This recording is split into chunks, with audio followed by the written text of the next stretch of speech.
All right, had to do a little something something on Kyle Rittenhouse because I know that verdict's going to come out very soon. Um, and there's something that I anticipate happening that really bums me out. And I don't know why. It just sticks in my head, and it's because of who I am and what I do and what I've spent my life doing, probably, which is there are going to be people making things up or saying totally unjustified or unsupported things and confusing a whole bunch of issues. Legality with morality.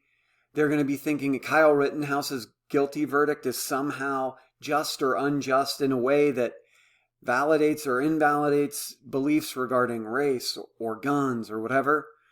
And so I want to clearly distinguish between two things that are pretty clear about this case. And I want to know what people think about it.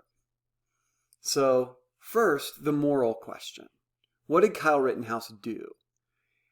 I don't think anybody could ever give me any evidence to explain what happened in any other way than Kyle Rittenhouse foolishly got a gun,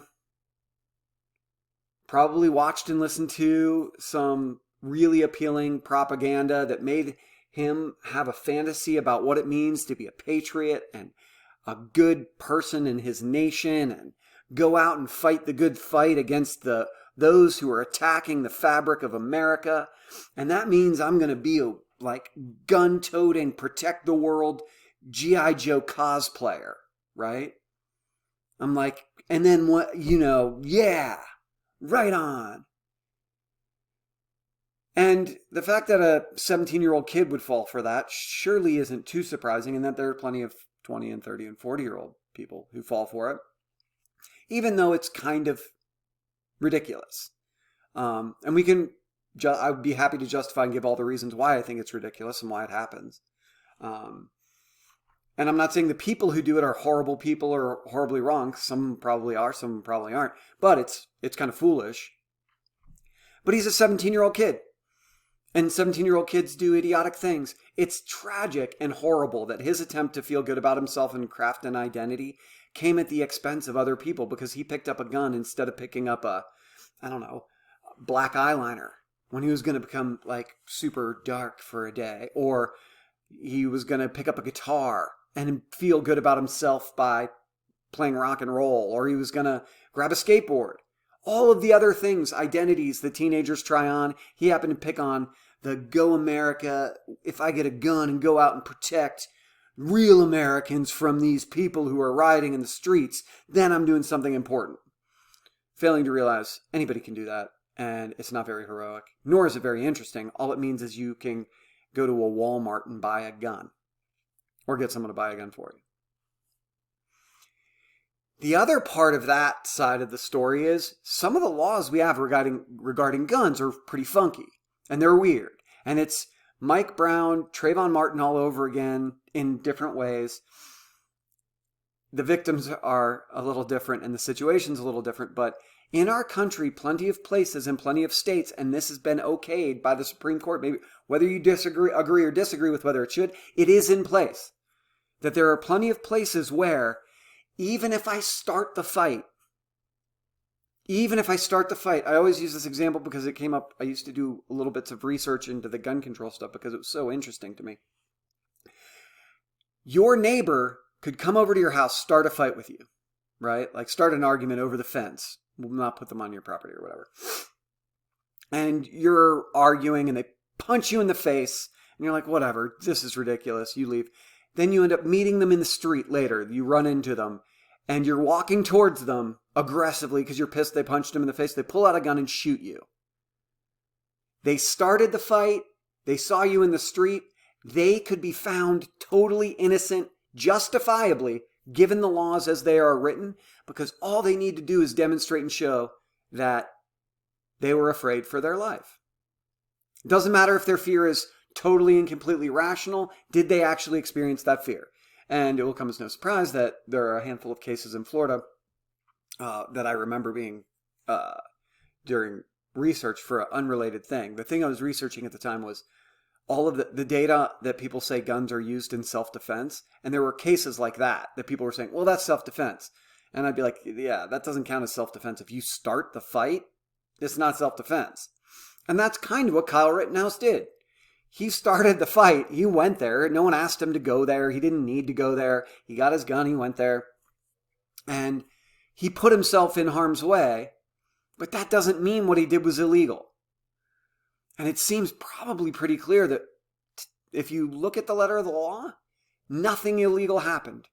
Nothing illegal happened, I don't think, based on what I can see from what the media has presented in the recounting of testimony that I've read, which isn't a lot.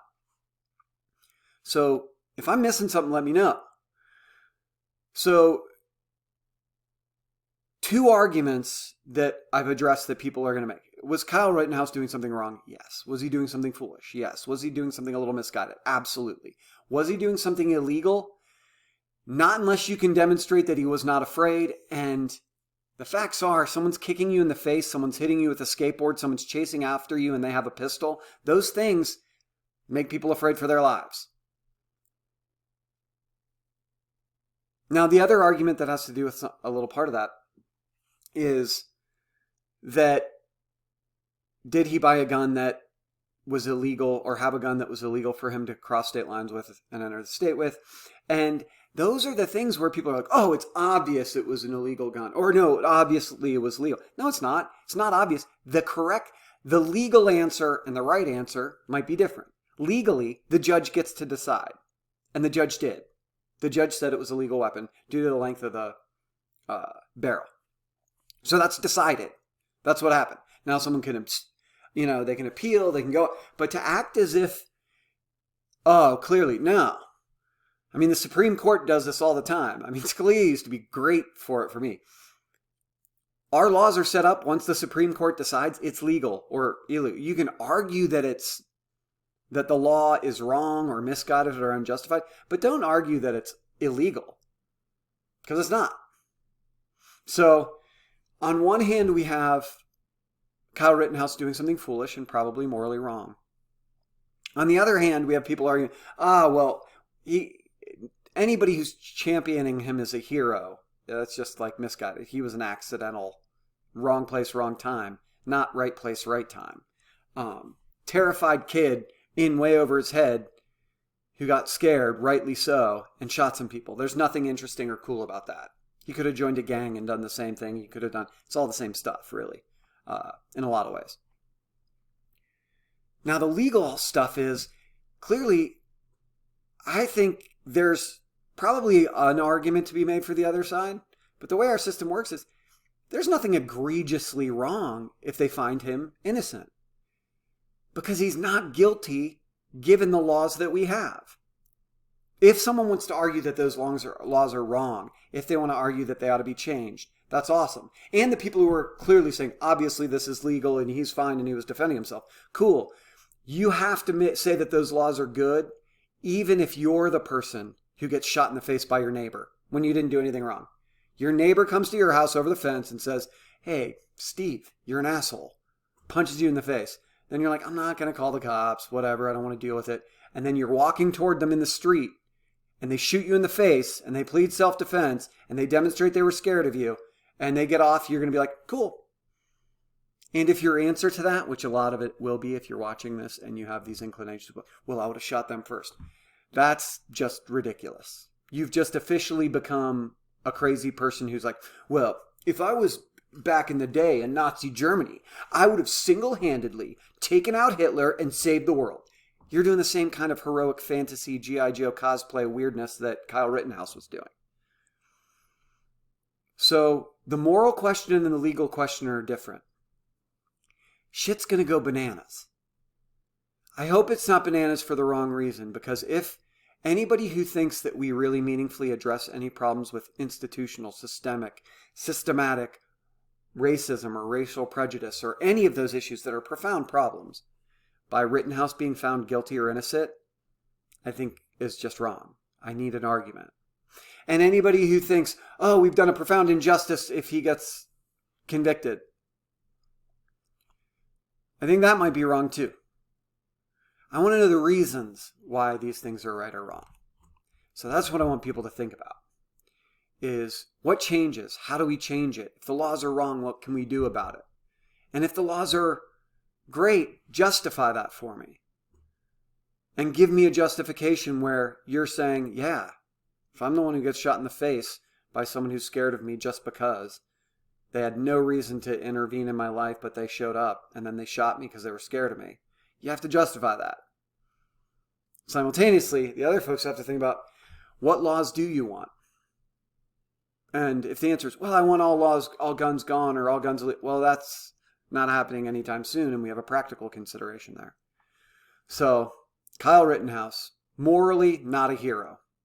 In no way, shape, or form can we conceive of him as a hero. I think he's a sympathetic character, maybe as like a poor, kind of foolish kid who was conned into believing some really questionable stuff that people have really terrible reasons for, and it led to a tragic situation. But I'd say the same thing about other folks too. Dudes swinging skateboards. Similar sort of deal. So, thanks for the time. I hope people will think about it. And my biggest hope is that that we can figure out how to make these things meaningful. Because I already know that a grenade is in someone's hand and the pin's been pulled. It's just a matter of what it's going to look like when this verdict's announced. But hopefully people can really focus on and think about what good is the reaction I have or I support going to actually do, and or is it really just and right and morally justified for good reasons? And that's the best we can do. I'm really interested to see comments if anybody has them. Thanks for the time and have a great day.